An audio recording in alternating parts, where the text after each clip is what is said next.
a great opportunity to share Christ and to show Christ with other people in our community and in our cities. So it's just really a great opportunity to get involved and to get out and serve.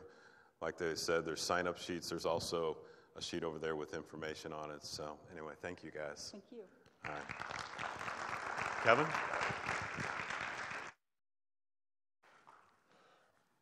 All right, thanks, you guys. I've encouraged you. Woo, that's a really big step. Okay, no. I'd like to encourage you to get involved. Obviously, one of the things, the uniquenesses of St. Louis is the division between county and city.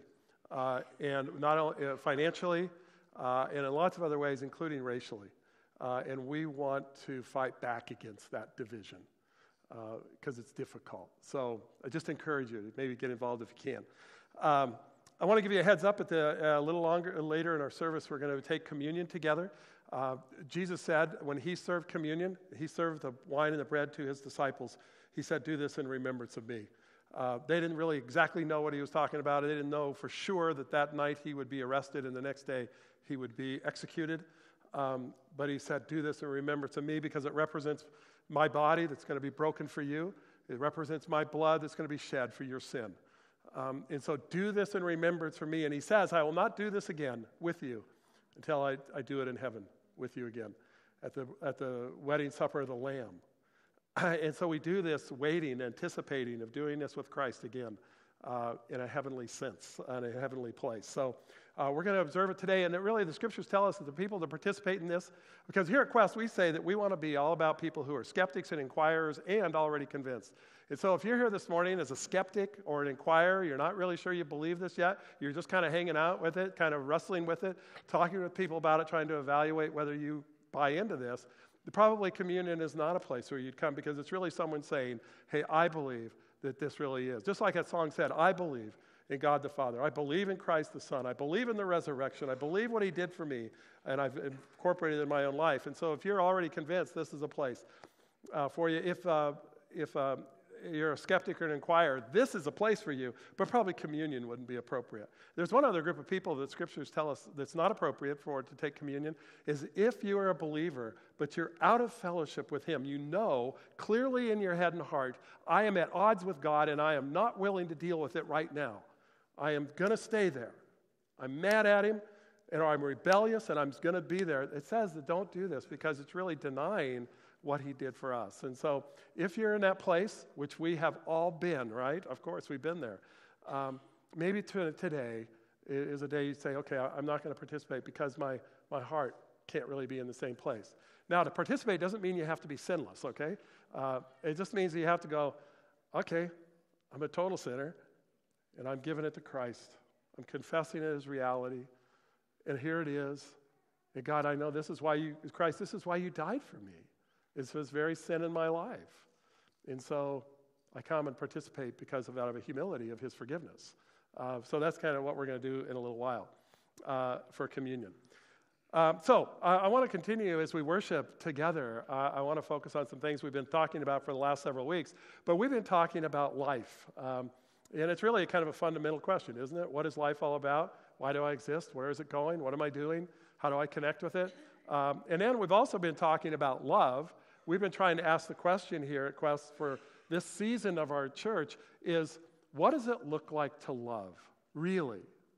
And I would suggest to you, if we take that seriously, and we've seen this happening, God is going to say, okay, I'll teach you, I'll show you, but it just quietly, he might say, but it may not feel great, because I'm going to challenge you at a depths of who you are. I'll share in a few weeks about some of the places where God has been really pressing in my heart and revealing in my heart some things where I didn't love very well. It's probably not surprising, right? Of course, but it's just things he's doing. But we're trying to combine those to say, okay, what's our love life look like? Well, we're going to talk about that in a while down the road, several months from now. But today, in this season, we want to talk about what does it mean to love life, to really love life. And so usually, traditionally in the United States, we have this time on January 15th where we call it Sanctity of Life Sunday. And it typically would would focus on the unborn. But what we decided to do in all of January is call it a Sanctity of Life month, and focus on the issues of the sanctity of life. Because when we say that we believe in God the Father, when we believe in God the Son, when we believe in the resurrection, one of the things that we actually really say too is that we believe in the sanctity of life, the importance of life itself, all life that he created. And so the very first week in this series, we talked about the foundation of this and being made in the image of God, okay? And then last week we talked about the sanctity of the infirm, the disabled, in a culture that is beginning to shove them farther and farther and farther away, that is such a violation. And when we violate people, we violate God and we violate each other. And it's unacceptable. It's not right. And so the sanctity of the infirm. And now next week we're going to talk about the sanctity of the unborn or the children. Frankly, those who are in the dawn of life, we're going to talk about them. But today I want to talk about the sanctity of the elderly. And I'm not doing that because I'm getting there closer all the time. Now, I've talked to a bunch of people and I've asked them, well, how would you define elderly? And everyone I've talked to, whether they're 20 or 90, say, I don't know, but it's someone older than me. You know, it's just someone a little bit older than me. And I totally get that because that's the way I feel too. But I found this quote. We've used it every week, and I'm going to use it again. I'm probably continue to use it, by Hubert Humphrey, the former senator and vice president. And he said this: the moral test of government is how that government treats those who are in the dawn of life, the children, those who are in the twilight of life, the elderly, and those who are in the shadows of life, the sick, the needy, and the handicapped. And I think he's right. These are biblical thoughts. That's a biblical way of seeing things. That is the moral test of government, but not only the moral test of government, but the moral test of our society. Because our government simply is made up of people that we've elected, and they reflect our society. That's us. And so it's really a moral test of our society and how we treat these people. And not only that, but maybe more importantly, it's the moral test of the church. And I think that that's probably true in this day and age, as much as many other things, that it's going to be the moral test of the church. In the years to come, how will we treat these people? So, this morning, I want to focus on those who are in the twilight of life, the elderly. How do we treat them? What are they all about? So, it's God's design. And what's his design for life and for valuing human life? So, as in God's design, we started in this place in Genesis chapter 1, verses 27, it says, so God created man in his image. In the image of God, he created him. Male and female, he created them. That God created us in his image. Like nothing else in the entire world. No tree, no dog, no deer, no flower.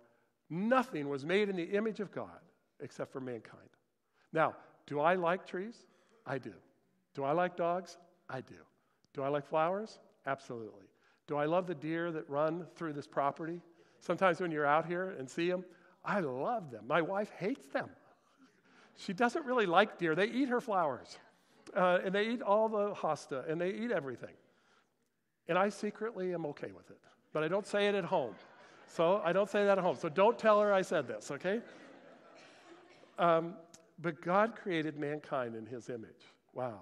Then last week we looked at Exodus chapter 4 when it said this, and God said to him, this person, this disabled person, he says, this is Moses who's saying, hey, I don't speak very well. And God says to him, okay, who cares? Who has made man's mouth? Who has made him mute or deaf or seen or blind? Is it not I? He's saying, I can use this in your life, and I can use this to glorify me. So, here are kind of the big ideas since we've started. First of all, the Imago Dei, that's Latin for the image of God, defines who we are. That we are made in the image of God, it defines who we are. Nothing else defines us. Nothing you do. Your job does not really actually define you. You're bigger than that. You're more important than that. What your kids do or don't do doesn't define you, because eventually they get their free will and they do all sorts of strange things. And it doesn't define us as a person. We are defined by the fact that we were made in the image of God, period. That defines us. Secondly, us is expressed uniquely.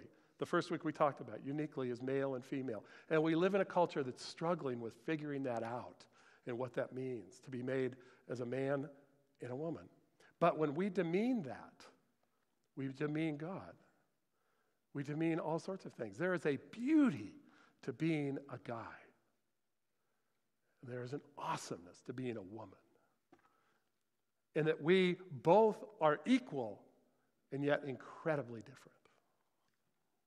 Wow, it's fabulous. And next, that in God's permissive will, we also find his ultimate will of using all things for his glory, even our disabilities. No one has a lack of value. So the reality is this, is that we say that mankind is a broken glory. He is a broken glory. He is a glorious wreck, if you will. That yes, we're broken, we're messed up, we're screwballs, we're knuckleheads, we're sinful, but it is a glory to it because of what God made us in his image. And so this week I want to talk about a little bit about the sanctity of the elderly in this time. Psalm 71, verse 9, I think is kind of a big idea here for us to start with, okay? It says, "Do not cast me off in the time of old age. Forsake me not when my strength is spent." Boy, we live in a culture where we have cast them off. We have kind of pushed them to the edges of society and put them where we cannot see them. And he says, don't cast me off in old age. I have a lot to offer at this point still when I'm older. And in fact, I want to go back to something I've done with you before, but I want to go back because it's really helped me, and I think it's helped others. Let's put this little graph up here. Here's the first point, is getting older can be beautiful. It's a thing of beauty. Now, here's the deal. So I've kind of broken life here into these 4 sections, if you will. The first section from 1 to 20 is all about identity. That's the key event of a person's life between 1 and 20 is figuring out who they are. That's why the sexual revolution has really been kind of played havoc with people figuring out who in the world they are. But it's a natural process of figuring out who you are between 1 and 20. You can learn math, you can learn history, and you need to learn those. So if you're here in high school or junior high, you need to learn those things. You need to listen to your language arts teacher. So that lady is important. That's my wife. And so... these 2 people are really important, okay? But the key thing, parents, is them learning who they are as a person. And let's face it, it's not easy. It is quite a challenge. In this culture, any culture, it's a challenge to figure out who you are as a person. But your identity, and remember, our identity is caught up in the fact that we're made in the image of God. And so here's this beautiful young person, made in the image of God, that needs help in learning who they are as a person. That's the key event of a person between 1 and 20. These ages are rough, right? But that's about right. Second, from 20 to 40, it's all about learn and grow. Life is all about learning and growing. We shouldn't be too anxious to get on and have that permanent job that does everything for us forever and a day. But the fact that we're going to learn and we're going to grow, right? So a lot of people get married somewhere in that area. That's a learning and growing experience, just so you know. You're going to learn and grow like you've never learned and grown before, right? And then you're going to have kids, and then it's going to be multiplied, this learning and growing process. And you get a job, and you try to figure it out, and then you figure out what's the best kind of place for you, and you get a promotion, and then you move on, and it's just an incredible amount of learning and growing. And it's really an important part of life. So that's from 20 to 40. Then, from 40 to 60 is all about, if you've done a good job learning your identity, and you've done a good job of learning and growing, you enter into this time of tremendous influence. Now, it's not that you don't have influence before that. Of course you do. But there's this amazing maturity that comes with you. I was looking through the list of presidents and when they became president. The vast majority of the presidents of the United States have become president during this time, 40 to 60. There's some a little older. There's no one's been younger than that. But there's this amazing time of influence because you've learned and you've grown, you know who you are, you're secure in who you are, and you can lead. You can have influence. And I think it's an incredible idea. So you wield influence during this time of your life. And then comes this time from 60 to whatever, all right, the question mark, a time of wisdom. Because if you know who you are, and you've learned and you've grown and you've wielded influence, you've probably made a variety of mistakes and experiences, and you come to this place of having wisdom. It's incredible, right? This is a time of the elderly, in a sense, of really wielding wisdom. And we take those people and we ship them off, and we lose all that wisdom that they have to offer. In fact, look at this. So the wisdom, people in the area of wisdom need to give back to the people who have influence, right? Of course they do. I've just been reading a book called 5 Presidents by Clint Hill. He was a Secret Service agent under 5 different presidents. And at one time, I just read the section a couple of nights ago, that Lyndon Johnson was facing some issues that he didn't know what to do. And in fact, he was going to have gallbladder surgery. This seems silly that he needed advice, but he didn't know what to do if he should tell the public or not. And so he had a secret rendezvous with President Eisenhower, former President Eisenhower. And he said, "What do you think I should do?" And he said, "Tell the people. Be honest about it. It's not a big deal. If you don't be honest, they'll wonder what you're up to." So that afternoon, he called a press conference and said, "Hey, I'm going to have gallbladder surgery. Everything's going to be cool." And everybody went, "Super, great. Psst, get on with it." You know. But he needed wisdom from President Eisenhower. And look at this in 1 Kings chapter 12, verse 6. This is where Rehoboam. Rehoboam is the son of Solomon. Solomon had been the king. He gives over the kingdom to Rehoboam, and Rehoboam now takes over, and he needs some advice. And look at this. It says, there were some older men who had helped Solomon make decisions when he was alive. And so King Rehoboam asked these men what he should do. And he said, how do you think I should answer the people?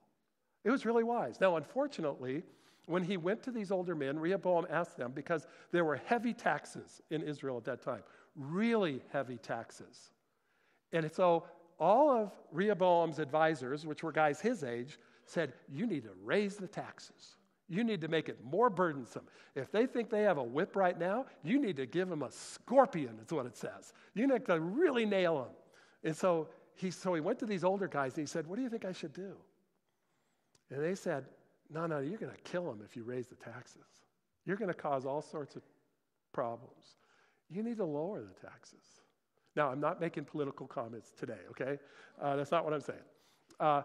He said, you need to lower it because the people are under an incredible burden. And so he went away and he thought about it. And he disagreed with these older men's advice. And so he raised the taxes. He made scorpions on them. And there was an incredible civil war. Jeroboam came back and led the 10 northern tribes in a civil war against the lower tribes, Judah and Benjamin. And it created this incredible division among the people of God. And he divided them. Eventually, those 10 tribes were taken over by Assyria and scattered to the winds. And we have never been able to identify them ever since. This is one of the tragedies of all of life, historically, is what happened because Rehoboam did not listen to these older men. And he did not take their advice. You see, the wisdom that comes back to those influencers is huge. It's incredibly important. Now, not only to the influence, but the wisdom that those people have to give to those who are learning and growing. They have so much to offer. They've been down that road. They've run that lap. They've been there before. I know we think they don't get it, but guess what? They actually do.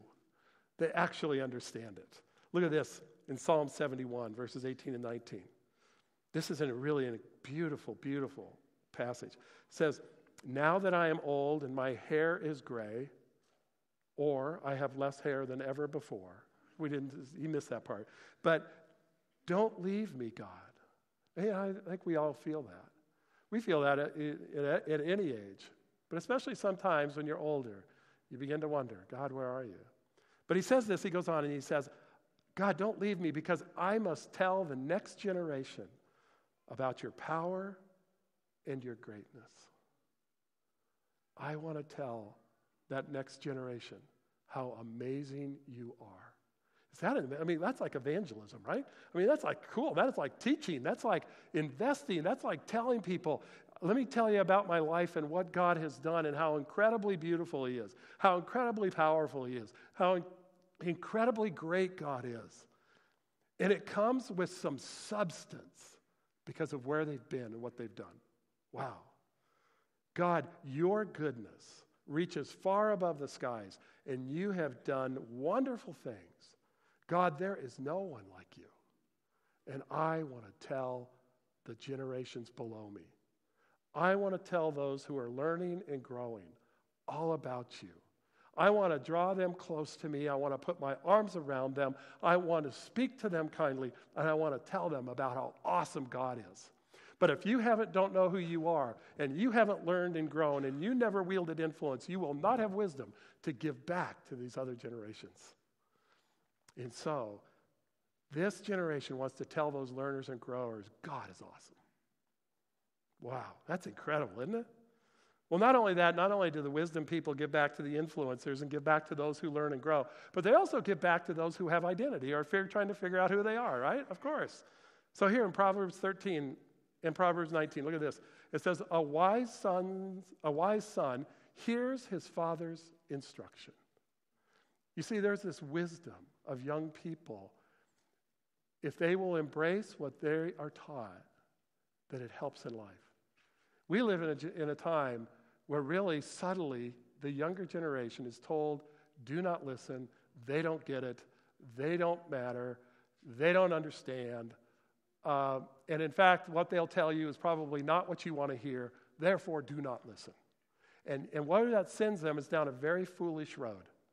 And at the end of that foolish road is a place of destruction, rather than a really wise road, that at the end of that is good things. Wow, it says, why a wise son hears his father's instruction. Wow. Look at this in Proverbs 19. Listen to advice and accept instruction that you may gain wisdom in the future. And that's what these people of wisdom have to give to those who are trying to figure out who they are. Wow, look at this. In fact, look at one of my favorites, because I just entered into this world, Proverbs 17:6. Grandchildren are the crown of the aged. You know, just 5 months ago, September 4th, Diane and I became grandparents of little Autumn. We look at her pictures, we talk to her, we see her on FaceTime. Wow, it's incredible. And she hasn't talked back once, not once to us. And the glory of children is their fathers. You know, I found it interesting that these two lines were put together in this proverb because of the kind of the nuclear family that used to be much tighter. Grandparents and parents all interacting with this younger generation. You know, and I just want to say, and I haven't really gotten there yet, but there is a beauty about being a grandparent. It's always been said that the beauty of being a grandparent is, or the reward, the grandchildren are the reward for having not killed your children. And I think there's some truth to that. But the reality is, there is a role that a grandparent plays in a kid's life, or can play in a kid's life, that is like none other. So you don't have to be the disciplinarian quite so much. The parents get to do that. You get to just enter in and just kind of love and connect and guide. How many of you had a grandparent that played a profoundly important role in your life? How many people? Look at that. You guys, that's amazing, isn't it? Yeah. Now, I didn't really have that.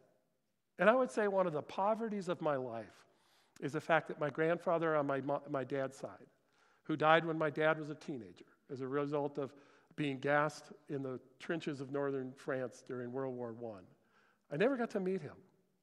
It's one of the sad pieces of my life. I think I would have really liked him. I think I would have really liked him. I didn't get that.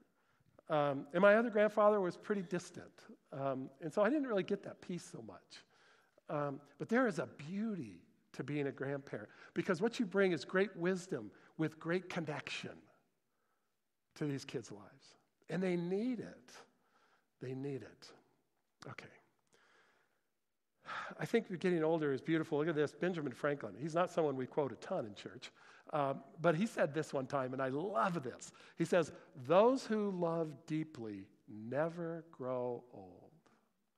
They may die of old age, but they die young.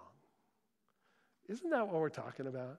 It's taking this wisdom and bringing it back to every generation and doing it with a deep, deep, deep love so that we never grow old. People who love never grow old. That's awesome, isn't it? It's amazing. Look at this in Isaiah chapter 46. Even to your old age and gray hairs, I am he. And here's the point. Getting older is not for sissies.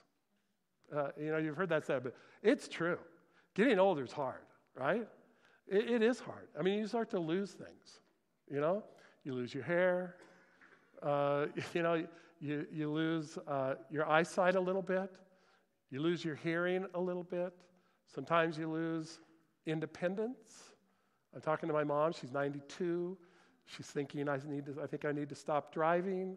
I'm thinking, I think you do too. But really, frankly, she's still pretty good at it. She's pretty amazing. She's a tough gal. But you begin to lose your independence. She's lost her home. She's lost her husband. My dad died 7 years ago. You begin to lose things. It's hard. It is really hard. Sometimes you begin to lose your memory. Sometimes you begin to lose all sorts of things. That loss process, I was talking to an older woman not too long ago, and she was telling me, I've lost my husband, I've lost my home, I've lost so much, my independence, my freedom, and I've lost my church.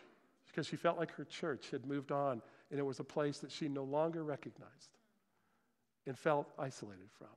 That's really tragic. It really hit me. And I thought, golly, we want this to be a church that's intergenerational, where we can value every person, and people don't have to totally lose their church. But here in Isaiah, I think God knew this. Isaiah wrote this, even to your old age, in your gray hairs, I am he. Even when we're old, God is still God. I am he who will sustain you. I have made you, and I will carry you. I will sustain you, and I will rescue you. That God is aware and knows and enters in to that portion of our lives. Wow. Here's one of maybe in that whole idea. Point number 3 I'd like to make is that getting older should be honored. Okay? So in Leviticus 19, it says this, rise, and I love this. You guys, this is powerful. I just want you to think about this, okay? Rise in the presence of the aged and honor the elderly face to face. Honor your God. I am the Lord. Wow, you guys think about that for a second. He says this commandment. The whole scriptures speak of the value of the elderly. Every piece of it does. And here it says, rise in the presence of the aged. When they enter the room, stand up. And I try to teach, our young people, hey, when they come in, stand up and walk over to them face to face and say, hello, good morning. Be bold, be respectful, be honest, be engaging, because these people have been around the block. They've done a lot. Rise up in the presence of the aged and honor the elderly face to face. Wow, what if we were a culture like that? A lot of other cultures are. The Asian cultures, on the most part, are very much like that. To totally honor the elderly. Wow, it's incredible. I think that's a Christian thing that we ought to do. Now, it seems to me that getting older we should honor that, but probably the best way to do that is by way of example. So this morning, I have an example I'd like to share with you, but I'd like to start as you 3 guys come on up. Can you play that first clip for us? Oh, the devil gets on me all the time. Says, why you go to church? You can't hear what they're saying. And I'd laugh in his face, because I ain't about to quit going to church, because even though I don't hear, I like fellowship with other Christians. Yeah. That's why I like to go to these guys at lunch, breakfast, because they're real good Christian people. Mm-hmm. All right. You guys, sit over here. Is Tim here? Okay. So you guys, I want to introduce you. What's going on here? This guy is a guy named Bob Hale. His wife has passed away. His name's Helen. They call him Breakfast Bob because they love him that way. Oddly enough, strangely enough, he died last Sunday. He passed away. But there's this group of guys who get together, they still get together, but they've been meeting at Denny's. I think you were a part of the original group. I was. It was at least 15 years ago. We made a decision after going through men's fraternity at First Free. There were 3 of us that didn't want to stop meeting together and having fellowship. So it was Bud Blosfield, Millard McDonald, and myself, and we went to Denny's. It was central for us then, and been meeting there every Thursday morning at 6 a.m. for a lot of years. And I think they eventually called it, kiddingly, Christian Men Behaving Badly. I'm not totally sure. That was when Bud was there. Thanks for that, Kevin. We really appreciate that. I wasn't going to say that, but thank you for calling us out. And I always called it Men Going Through Serious Garbage. It was really hard. But along the way then, these guys joined. How did that happen? Well, for me, I actually joined that group before I was a believer. It's going to probably be about 8 years ago, I'd say, that I joined that group. Same time I was counseling with Knapp and happened to meet Bud, and I couldn't get out of the hug, so I had to go.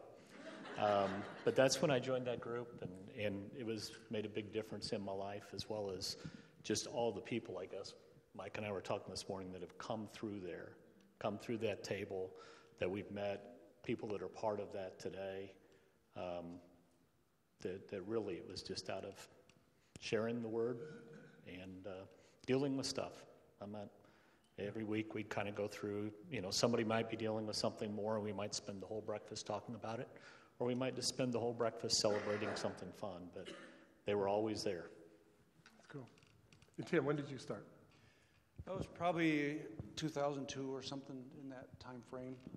I had some free time because I was out of a job and looking for a job, and it was just fellowship and, again, coming together with folks to just to be with a group of men and who understood and who had problems themselves and would help. Yeah, okay.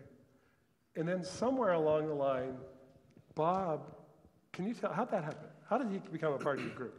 Well, just to add to context, it was interesting, and I just found this out at his wake, that something happened that I didn't know about. And we'd been there so long. Our current waitress is fairly young, but when we began there, it was her grandmother that waited on us. So we've been there a long time, right? However, we've gotten to know the waitresses at that restaurant, and they understand who we are, and just by the example that I guess we set, Bob came in just over 4 years ago to the restaurant, and he was in another booth, and we bought his lunch or his breakfast. And what I didn't know was that the waitresses knew him better than we did, because he came in there a couple days a week. And even though we told them not to tell him that we had done that, we just wanted to do it as a nice gesture. The next time he came in, they told him, and then they encouraged him to come sit with us or to be with us at our table, right? So they were working in that way, and we didn't know it, right? But he came back in the next week and brought memorabilia, some stuff from World War II, newspaper clippings, and just other things that he thought we might like. But he approached the table not in a boisterous or a way to show off. He was very timid about it. He was really an interesting guy, and he was just a really sweet personality. He goes, I don't know if you guys would be interested in this at all, or if you'd even like that, but we immediately welcomed him to the table, and then we asked him to pray with us, right? And that's when the connection really began. And after he prayed with us, then he sat with us at breakfast every week from there on. For the last 4 years. For the last 4 years and about 3 months, and it just happened to be 30 days. When he joined us, it was about 30 days after his wife had passed, and they had been married for 67 years. And wow. Here's a picture of Bob and Helen. Yeah. Wow. And, he missed her so much. He must have told us dozens of times the same story about how it was so perfect the way God took her. She had an aneurysm. They knew she wouldn't live real long, but they were together in the assisted care living home, and he just repeated the story almost verbatim dozens of times, and he'd say, have I told you this yet? But he did, right? He just enjoyed saying it because he enjoyed the memory of Helen and how she just looked up at him in his arms and said, I love you, closed her eyes, and passed. And he said, I knew immediately she was gone. But he knew where she was. I mean, he knew where she went. And that's the thing we got to know about Bob. Our initial impression about Bob was we were in awe because of his World War II hat. We saw him as a World War II veteran. We saw him possibly as a guy with really great stories or really great history, and that we ought to honor that. But the more we got to know Bob, we really came to be in awe of him for his faith and how he had just given everything up. He was very humble, always referred to the Lord as the reason for things and that things happened. And he'd always wonder out loud, I don't know why he left me here when he took Helen. Why didn't he take me? Well, I think these guys and all of us could give him at least a dozen reasons. We used to always kid him when he would say it almost every week as he left. He's like, boy, I want to go be with Helen, but for some reason the good Lord's making me stay here. I don't know what it is I'm still supposed to do. And we would kiddingly say, you still have some things to teach us because we're not there yet. But earlier Luke was talking about in the palm of God. That's how Bob lived his entire life. I think, I've heard all the stories from probably 12 years old. He was working on the farm behind a plow team, horses, doing the farming. He wanted to go to high school then, but he had to work the farm. He couldn't. And all the way through his life, through World War II, through being flying in a bomber over France and Germany, he would talk about what it was like in there, what and how he got through it. And it was all he would sing hymns while he was in the bomber with people shooting at him. He'd be singing hymns is what he would be doing. And just he shared that all the way through his life, through the loss of a child, 12-year-old who got cancer. And he talks about when they lost Billy, that he and his wife were there with Billy at the age of 14 then after 32 weeks in the hospital. And the same way, how they were at peace when he went. He would talk about praying, that they prayed all the time, and he would say, well, some of the prayers aren't answered because they're not supposed to be. And he only found the good in people. There might be things he disliked. He'd share he disliked them, politics being some things that would come up. But he would then turn to the good in people. Everybody had good. And he wouldn't focus on any of the bad. Wow. Yeah, and it wasn't just the Denny's group that he was part of. He went to Steak and Shake whenever it was Kids Eat Free. I forget which day it is, but he'd go there just to see the kids and interact with them. The grocery store that he went to, they all knew him there. Mike went, he lost his cane once, and Mike went to help look a little bit. I think you said that everybody at the store knew him. Yeah, immediately after, I walked up to the customer service counter and I said, a friend of mine lost his cane. And they went, oh, I know. They immediately identified with the situation, the issue, and gave a really heartfelt, we're really sorry that happened. We're looking for it, and we will let you know just as soon as we come across that. But everywhere Bob went, people just loved him. And I don't think he tried to inspire that. They just loved him for who he was. He was such at peace with his faith and the place he was in his life and just around other people. I took him to a doctor's appointment one time. You'd have thought I brought a celebrity, Elvis or someone. Walked in there and everybody knew Bob. Bob's here, kind of thing. It was really, really very cool. Well, you guys took him to a Cardinals game. We did. And had a great time. He laughed. He met Fred Bird. In fact, Fred Bird got to know him very well. So. It's interesting you talk about the Cardinals game. Bob would talk about baseball sometimes. And we met at 6. Bob was always there by 5 because he did not want to miss anything.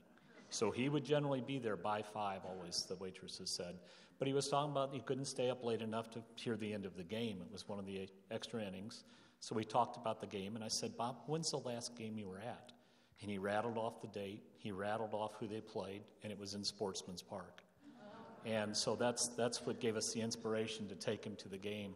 And it was such a pleasure. And I know one thing we haven't talked about here, all of our wives very much were also, in Bob's life. They were there, for different events. They were there at the hospital. Bob's actually come to Quest with us before, too. He did attend while we were still at Crestview, and he would always talk about that day as well. That's cool. And it was his inner love for Jesus. I mean, Bob couldn't communicate that well. I don't know how long it was, but Bob could not understand consonants. He could get a hearing aid, but it didn't do him any good just to amplify it. He couldn't hear consonants. So as you were talking to him, he had to look at you, and he had to see the context of the sentence to understand what you were saying. So he did all of this with that kind of, just the inability to understand quite well. So, I have a theory about that. I'll just share something that's on my heart.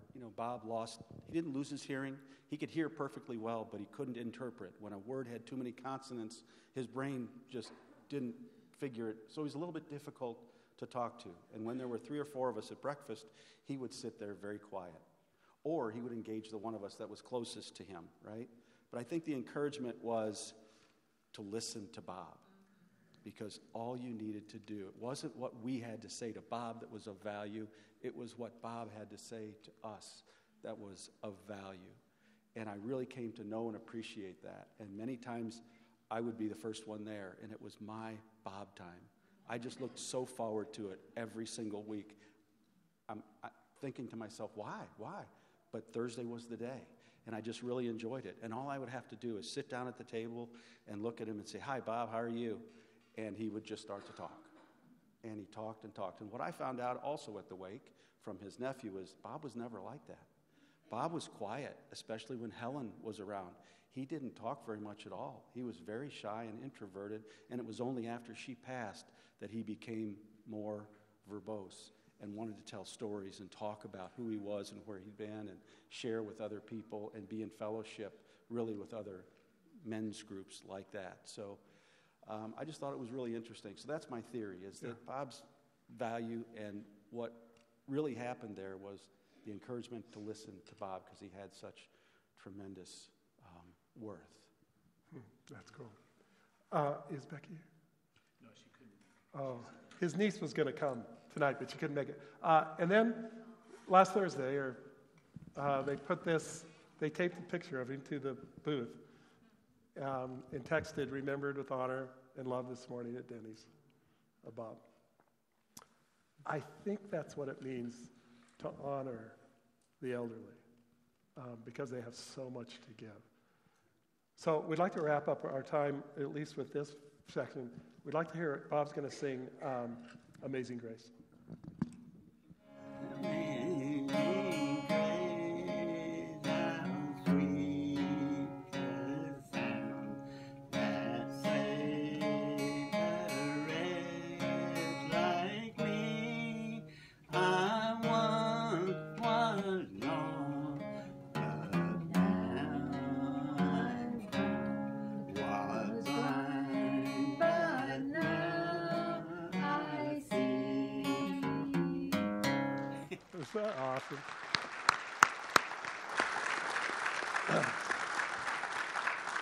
All right, stay here, you guys. Just stay here for a second. You guys, let me just wrap this up. I think this is what we're trying to say here this morning is this. Probably, what do we do with this all? What do we do with it? First of all, let's affirm the Imago Dei, the image of God in each and every person. Every person. Secondly, let's find value. Let's find and value the wisdom that those who have run the course ahead of us. And that's what these guys did. They found incredible wisdom and value in knowing Bob. Third, I think we as a people have to appreciate the challenges of getting older. It's hard. It's not for sissies. Let's appreciate that. And last but not least, let's honor the elderly face to face with sincerity, humility, kindness, and respect. Okay? Now, I think maybe it starts, as these guys talked about, and as Bob has always talked about, it starts with acknowledging and celebrating the Creator and the Sustainer and the Redeemer of life, and that was Jesus. And so we're going to come and celebrate Christ for the value that life brings. And today we'll do it in a unique way by understanding not only Bob, but all his generation and thanking God for that, okay? So, band, why don't you come up? And then if you're going to serve communion, why don't you take your spots? And let's come and celebrate what Christ has done for us. Thanks, guys.